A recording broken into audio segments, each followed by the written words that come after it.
Hey guys, Dejan Kovacevic of DK Pittsburgh Sports. This is Double Shot of Steelers. It comes your way weekday afternoons.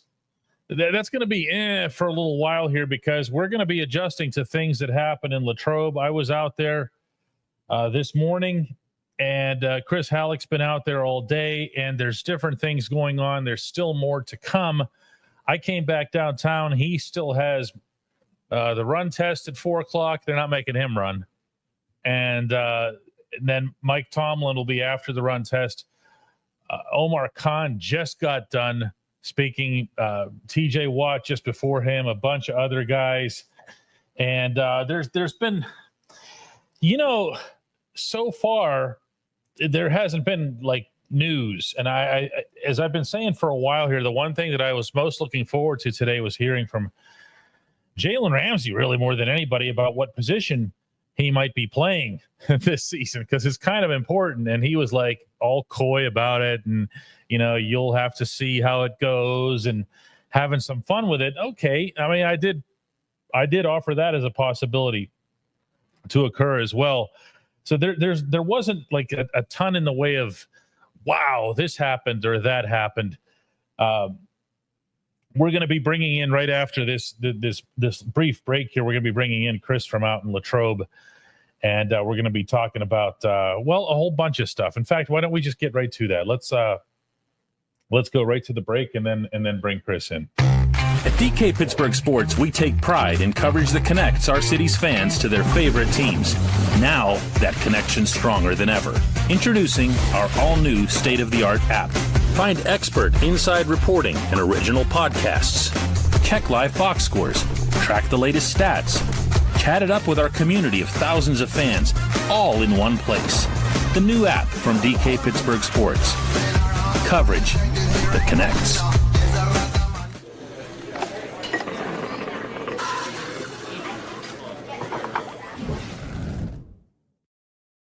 This live episode of the Double Shot of Steelers is brought to you by Dazzle Sports, a premier source for sports memorabilia.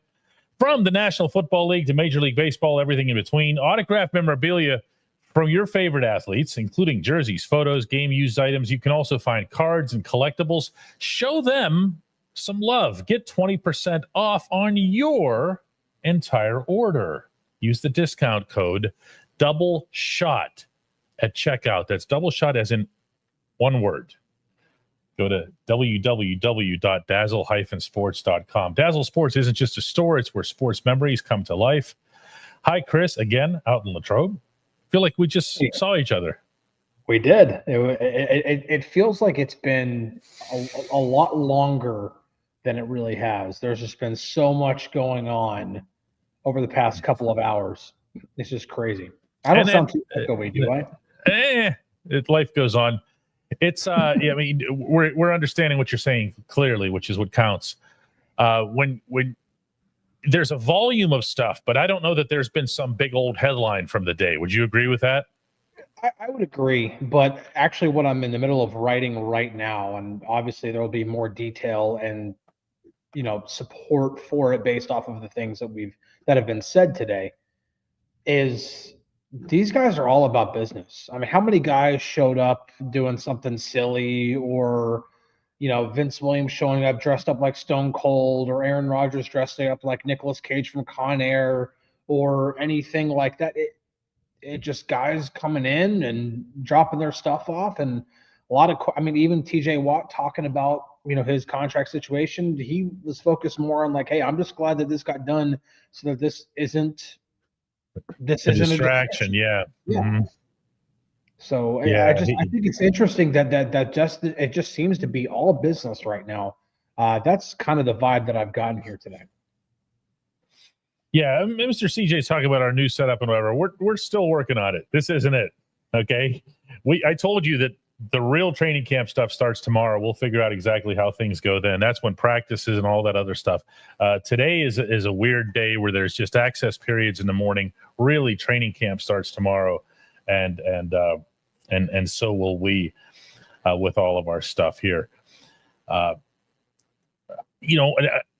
guess the thing that jumped out at me more than anything else, Chris, if I had to come up with a theme for it, was not only was it, I mean, I'm just going to say it, I mean, boring, but it was boring in a way that it was predictably boring. Like, I wasn't expecting anything either. It used to be that whenever you would hear those tires coming down that hill there, because there's no other cars up there at that area that we're waiting.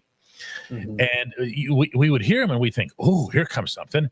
And the reporters would all jump up, and the TV camera people put those 900-pound cameras on their shoulders, and they go sprinting a little bit, and you see it. And now you just look up and you go, oh, it's just like, it's Beanie Bishop in a hatchback. There just really wasn't. And I'm not knocking it. I think that's going to serve this team well. But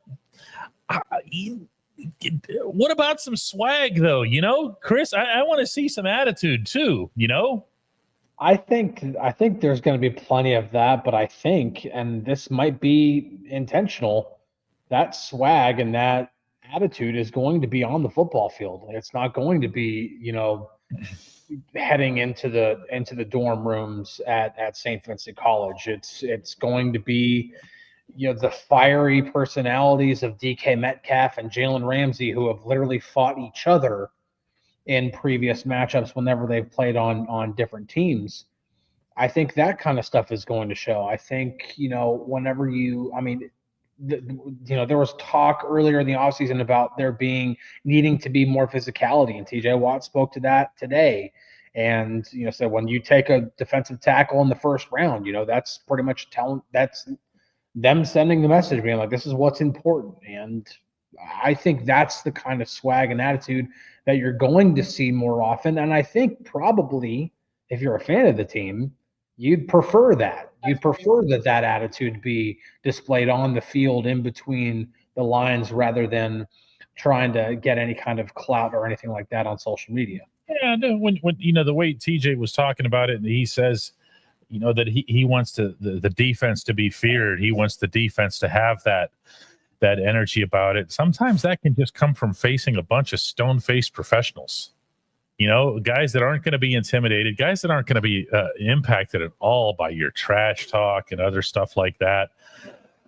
And I believe it was Patrick Queen who said today that, when he was asked what Jalen Ramsey could bring to the defense, the first thing he said was trash talk. So you're going to have those, or maybe more than one of those on your side. There does have to be some sort of identity that gets forged. And players from the past will tell you that does not happen in the preseason. That does not happen in the regular season. That happens right there in Latrobe. Yeah. That's when these guys get to know each other. In some cases, get to meet each other. TJ said he's still not met Rodgers. Think about that for a second. Not that they have to, have chemistry or something, different sides of the ball. I'm just saying these are two really, really, really important guys, and they've yet to shake hands as you and I are speaking right now, at least not to our knowledge.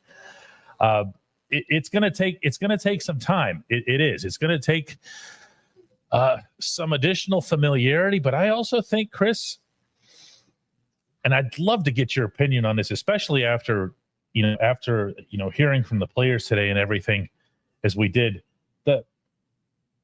this team it needs to find a common goal and a common belief. The whole, the 1 year thing, the older guys thing. Omar Khan almost referenced it.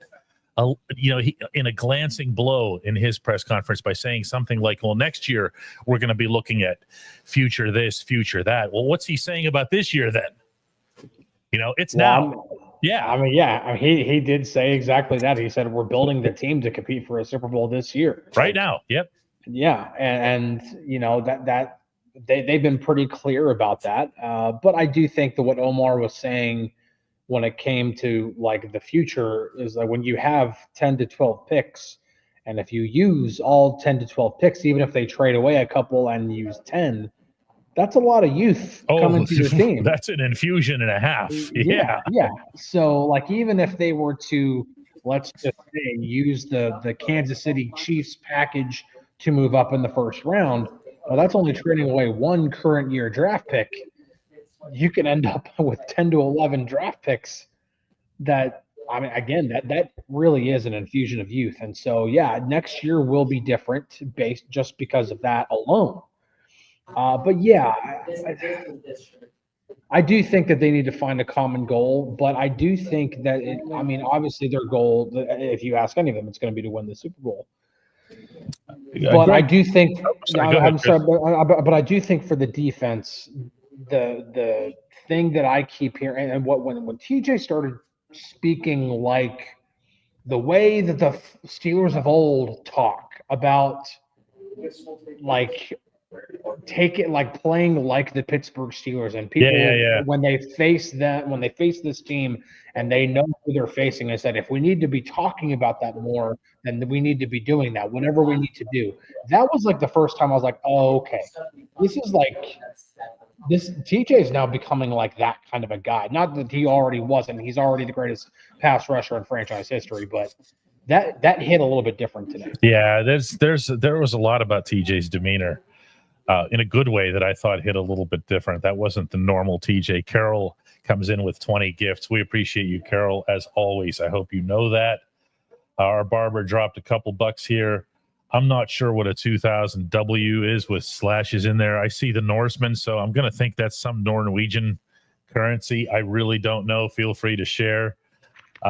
Sean Harker comes in as a new member, as does David Chilton, Kevin Eads, Terry Hollinger. Big Tuna, you just became a member now? What's up with that? Big Tuna's been around here forever. That's not new. Greg asked a question here, dropping $5, says, any truth to this DK Aaron Rodgers sleeping at Latrobe yesterday? I did not see Rodgers anywhere on campus, Chris. Did you? No, but I did hear he's there. I'm not trying to create here. Okay. I mean, he has to be here because conditioning test is in 45 minutes. Better hurry if he isn't. Yeah. No, but I mean, no. There were.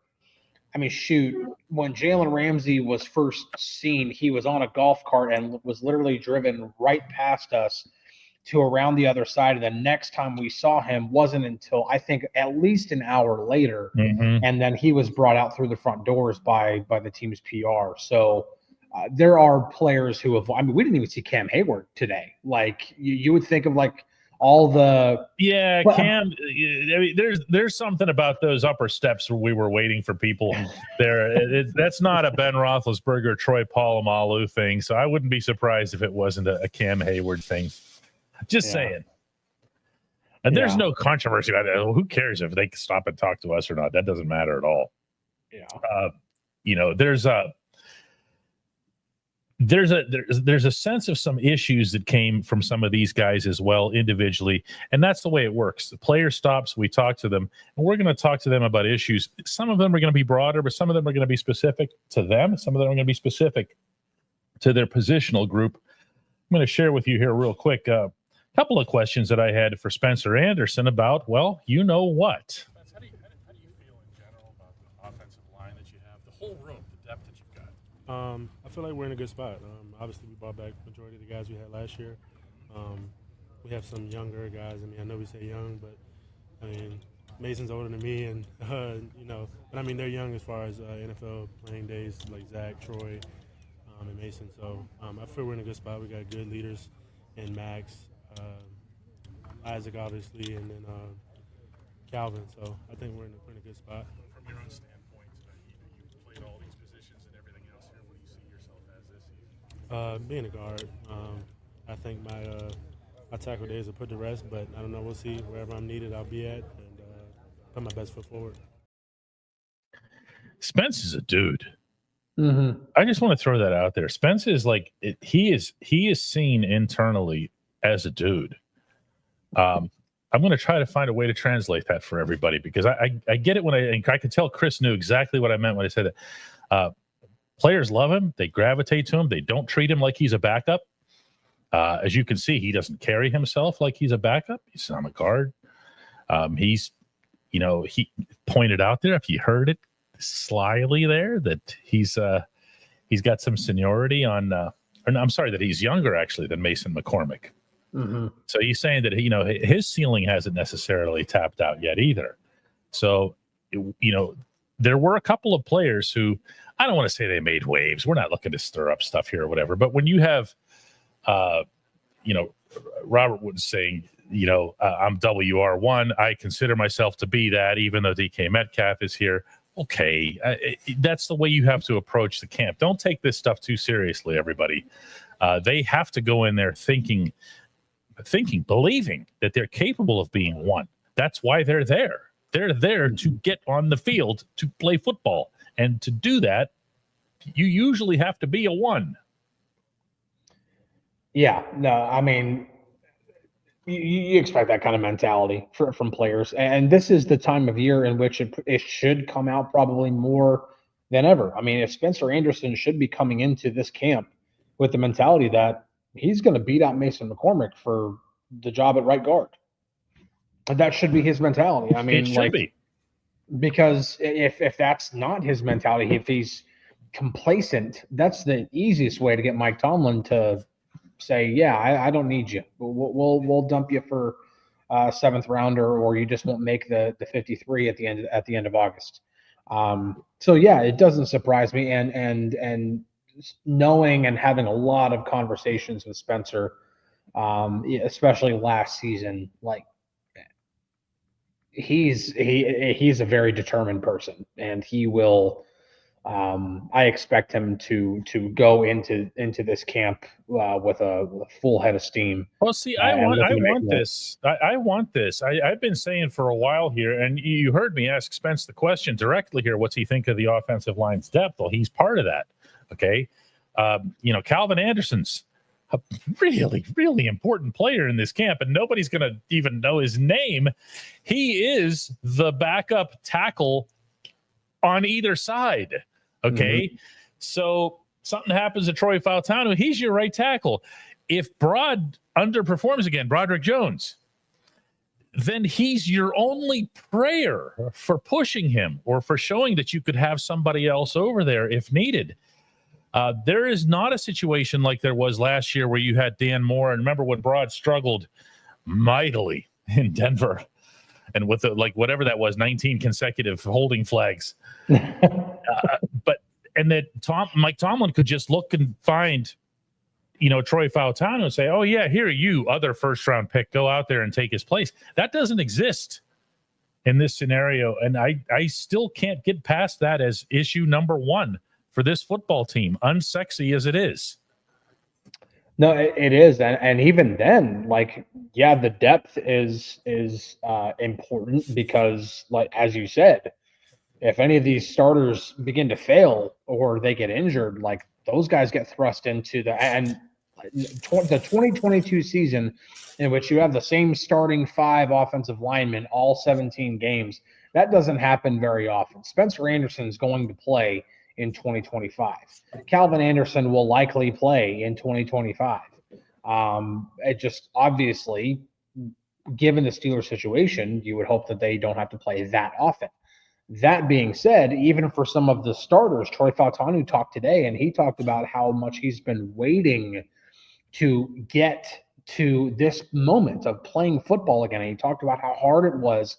He said the rehab is one thing, but getting back to playing football again is a completely different animal. And so this is a very important camp for him, because last training camp, he's coming in as a rookie, and yeah, he has something to prove because he's a rookie, but he did enough to give Mike Tomlin and all them a complete confidence to be like, yeah, this dude can start right away if he's healthy. And obviously he had injuries and he didn't, but this is a completely different situation for him. He's now coming off of a significant injury that kept him out for all but 55 snaps last season. And now he talked about how hard it is to get back to playing football. So these 3 weeks are all of a sudden, when he puts it in that perspective, become very important for him. Yeah, everybody has to remember he doesn't want anybody to call him a rookie. Okay, he wants this to be year 2. He told me that back at minicamp, and I'll respect that, just like I did for Calvin Austin, just like I did for Corey Trice. Denny says that Robert Woods will be WR2 until his play convinces Omar Khan to add another, but Woods has the experience. Omar was asked pointedly today, Chris, as you know, is he looking for outside help? And he said, we're we're satisfied with the team that's here. Now, again, everyone's going to take that at face value and say, oh, that's it. He's done. I told you, Omar's ducking this again. He's pulling the rug out from under us here. It doesn't mean anything. He can say that and not be lying. He can say, I look at this roster right now and I see a team that I can live with. However, as you're pointing out, Denny, and I like the way you worded it, actually, Woods will be WR2 until his play convinces Omar to add another. That can happen right in Latrobe. That can happen in the preseason. In fact, it likely will. I'm not dumping on Woods. I'm saying that it'll be determined in one direction or the other here. Chris, I know you've looked at film of Woods. You know, can the guy still play? Can he be somebody who, you know, at least supports DK Metcalf as WR1? It's difficult to say because way too long of a hesitation there, Halleck. I saw you there.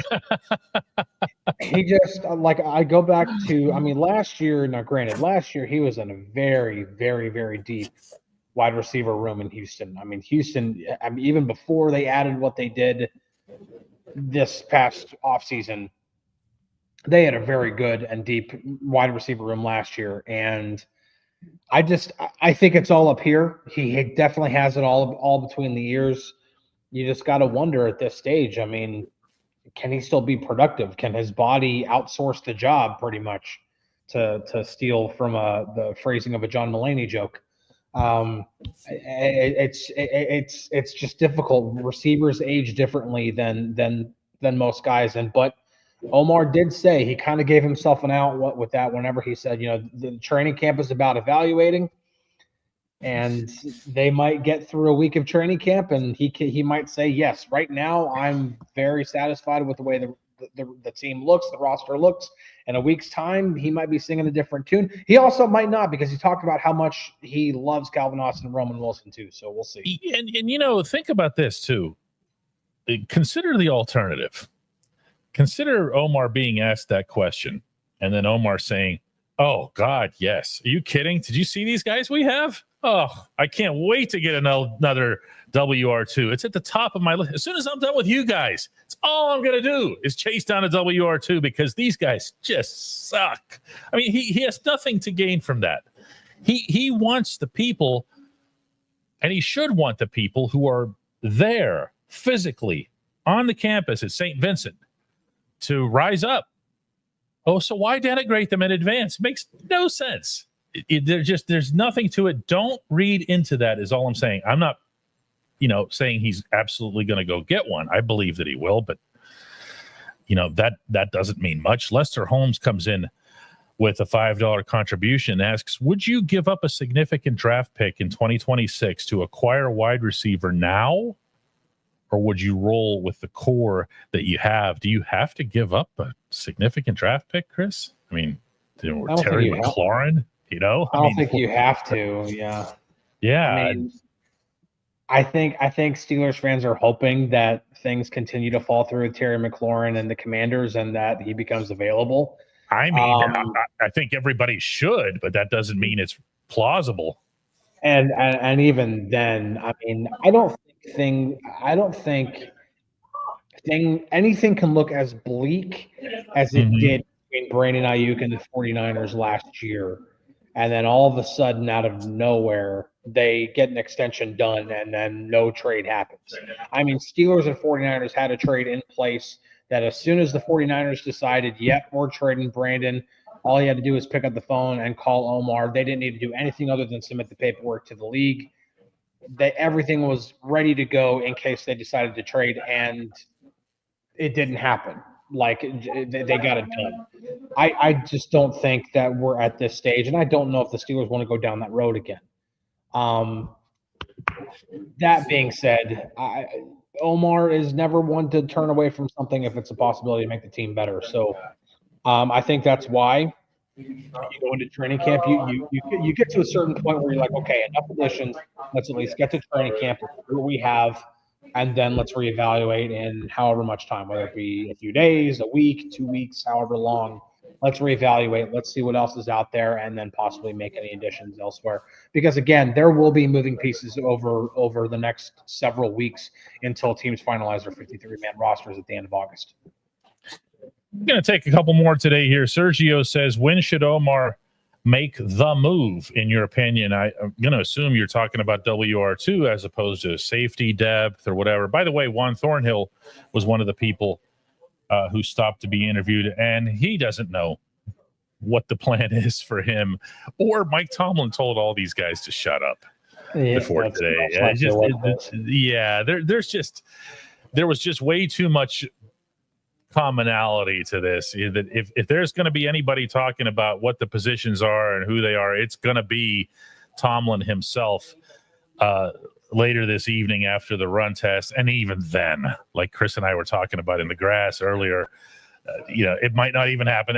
What's he have to gain by telling us stuff like that? Absolutely nothing. Nope. And that's all he's thinking about. He's not worried about us. Okay, he's worried about what he has to do for his football team, and I'd never begrudge him that as a priority. We are certainly not it. But there was just a lot of coyness about this, and Thornhill was one of them. So, let's see where all that stuff goes today with Tomlin. But I'm not expecting much there either. Sean Harker asks, does it cost anything to come and watch a training camp practice? The answer to that is no. You do have to get a ticket. But they don't. They're free. They just want that for accounting purposes and so forth. Make sure you get in and out. Make sure they can control crowd sizes, knowing who's coming in advance. But it's free. In fact, Chris, I'm trying to think of anything that they charge you for there, because like the others, those games and stuff like that they have, behind the. I'm sure that they charge for those, but I should actually know the answer to that question, because last training camp, it was right after my family had moved up here, and my wife brought my kids several times because we only live about 30 minutes from St. Vincent College, and so my wife brought the kids up several times. But no, admission is free. I think I believe parking is free. And I do think that maybe some of those things, obviously like any kind of merchandise or anything, obviously is going to cost money, but getting there there's no cost to that. No, it's a true family fun experience. You bring a blanket, sit under a tree, the whole deal. Damian Ellswick asks if there were any sides of the sleds for the run test. I walked the entire field complex today, and there were no sleds anywhere, presuming that you're being serious, but the sleds wouldn't be out on a day like this. Again, this isn't training camp. Some of you are asking how so-and-so looks. It literally have done nothing until this run test, which Chris is going to go watch. We're not even allowed to report on it. That's the old Casey Hampton rule. Yeah. They don't necessarily want to embarrass the guys who can't finish it. Chris and I can have a good laugh about it, but it doesn't mean anybody else is going to find out, at least not from us. The fields, my goodness. A couple of things I wanted to bring up with you, Chris, about St. Vincent, since obviously we haven't been there since last year. None of us have. They look like they're going to use more fields than ever.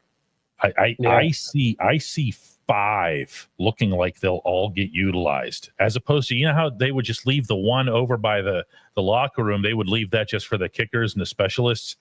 This looks like they're going to really spread out.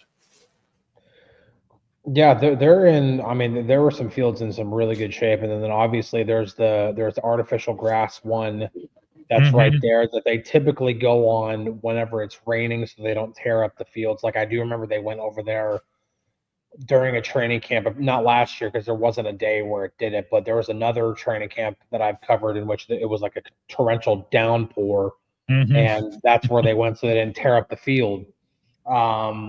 But yeah, I mean, they will make use of as much room as they possibly can, and that's what they do here.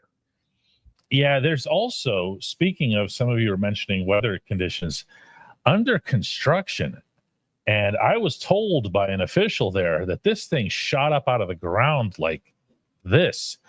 There's this massive indoor looking complex thing that's being built. And I asked, well, like, what was that for? Because I thought it was for sure something related to St. Vincent. And I'm sure the college and the campus will use it. It looks like a small level basketball arena, right? Mm-hmm. But it's going to be an indoor facility for the Steelers. It's going to be a place to take stuff indoors whenever the weather is.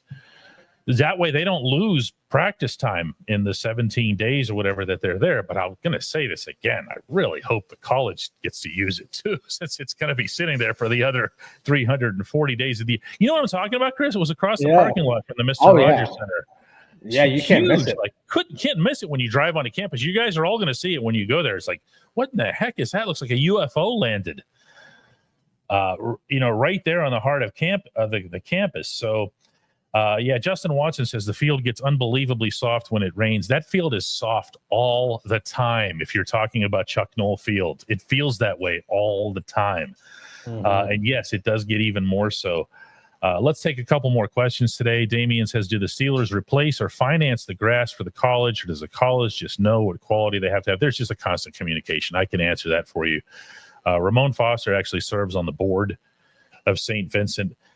There's a really tight relationship between the Rooney family and those who administer the college. Everything they do is in a, well, here comes a pun, but in a collegial spirit. Craig wants to know, and Chris, you can field this one here. Do the players appreciate going to Latrobe, or would they rather be home? Oh no! I mean, I think the majority of the time, and probably nobody embodied it more than Russell Wilson last year. But a lot of these guys embrace it. They really embrace the idea of this setting, giving them more of an opportunity to bond with each other. It is interesting to hear some of the new guys and their perspectives, but I didn't hear anything today about like this being some sort of gigantic inconvenience or anything like that. Usually you hear a lot of positive things about like this type of environment, because not all training camps are like this where they go way out of the way. I think there's only a half dozen teams, if memory serves. Yeah, it's not many. Obviously, I know the Cowboys go out to California, but the Steelers obviously do this, and again, if not all the players, the vast majority of the players respond very positively to it. And the ones who really end up having longevity with the Steelers are the ones who usually talk about it the most in terms of like how valuable it is. And TJ even alluded to it again today. So, well, speaking of TJ, Tyler Longhurst says, I love seeing that $123 million smile on Mr. Watt's face. No distractions, just ball. Let's go. This is a question that Chris had for TJ at his press conference a little more than an hour ago or so. There's turnover every single year, but is this year just a little bit different, or is there something you're like that happened in this particular offseason with the way this defense has changed that excites you maybe in a different way than it has in the past? I don't think it's possible for you to get more excited going into each and every season. Honestly, I think that there are a lot of narratives and a lot of things that are flashy out there in the media for you guys to cover as far as the people, the high-profile guys that we acquired. But every season, I'm very confident in the guys that we have in our locker room, whether high-profile guys or not. I mean, just thinking of a guy like Corey Trice, a guy that isn't going to be known in the national media, but I'm excited to see what he brings to the table this fall. So I'm excited every year. I don't think it's possible to be more excited than I have been in the past. How about him bringing up Corey Trice? How about that Corey Trice is the guy that he singled out? Trice has that impact on people. He is what's the word I'm looking for here? He's got some magnetism to him, that personality. Okay. And he wants to be a difference maker. He is not there to be anybody's seventh round, lost thought. He's there to be a player. And I love that about the kid. I really do. That is not the first time I have had a player in which I've asked a question bring up Corey unsolicitedly. Mm-hmm. I have been talking about like a number of different things with a number of different players, and when they are responding to whatever I've asked, they will bring up Corey and either what he's like TJ did today, what he might show that he could contribute this year, or last year when he was rehabbing.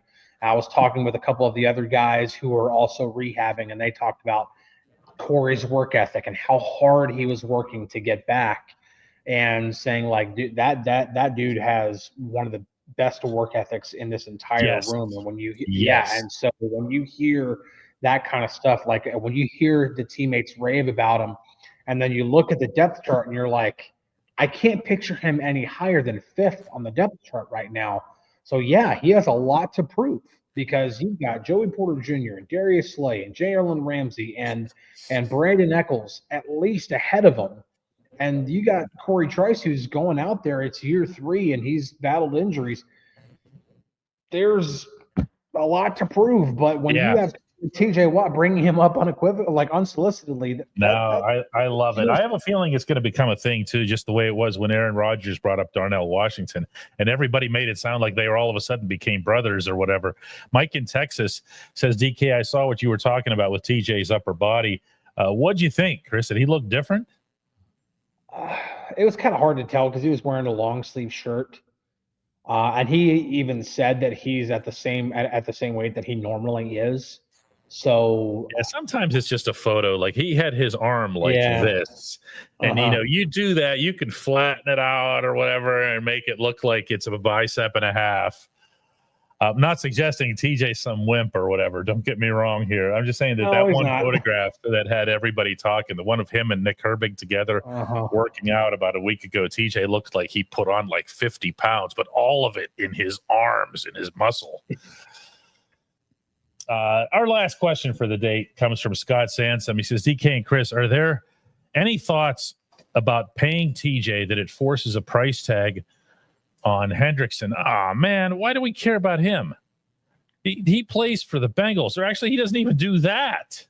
And maybe he keeps the Bengals from signing him and thus subtracting him from their roster. Aren't the Bengals down 2 of these guys? Their first round pick or second round pick? What was it? First round pick doesn't want to play for them because he wants some kind of guaranteed money if he goes to jail. Like, what the heck was that? And then you have to have the owner of the franchise address it. I'm not paying him if he ends up in jail. And you're like, what? To the whole thing. It was just the most Bengals mess ever. But Trey Hendrickson is a heck of a football player. I don't think the Bengals have any choice. I think he has them by the you-know-what. But to pay him, they have to pay him. They don't have any players on that side of the ball. Yeah, if they go into this season without their first round pick and without Trey Hendrickson, that is. Well, it's like here Swan says the Bengals are like an afterthought fart. I don't even know what that means. What's an afterthought fart? That's actually. Are you allowed to say fart? I don't know. We've said butthole on here. I don't know how many times. Wasn't that one of the George Carlin's 7 words? Wasn't fart one of them? I don't know. If so, I just totally like. But I mean, I just like when it comes to Trey Hendrickson, like I don't know how they can possibly make the situation worse. Yeah, it's bad. It's bad. And plus the Steelers don't make any moves with the intention of it possibly affecting somebody else. They make moves to address Yeah. I mean, I think this is the kind of stuff that ends up, that was the Ravens drafted Max Williams, the tight end, just to spite the Steelers or whatever. Come on, man. You're not wasting a draft pick on that. No. I will say, I know the Steelers don't make decisions based off of that. I'm not going to say the Bengals and Browns don't do that. Because the Bengals and Browns operate a little bit differently than they're just stupid. The Bengals are going to be playing 48 to 47 games all fall. They really are. I mean, and I don't think they're going to be the ones with the 48. Yeah. It's bad. Yeah, it sure is. Guys, we're going to take care of a little bit of business when we come back here on I'm going to pull this off. It is on the Double Shot of Steelers show, Transition 2.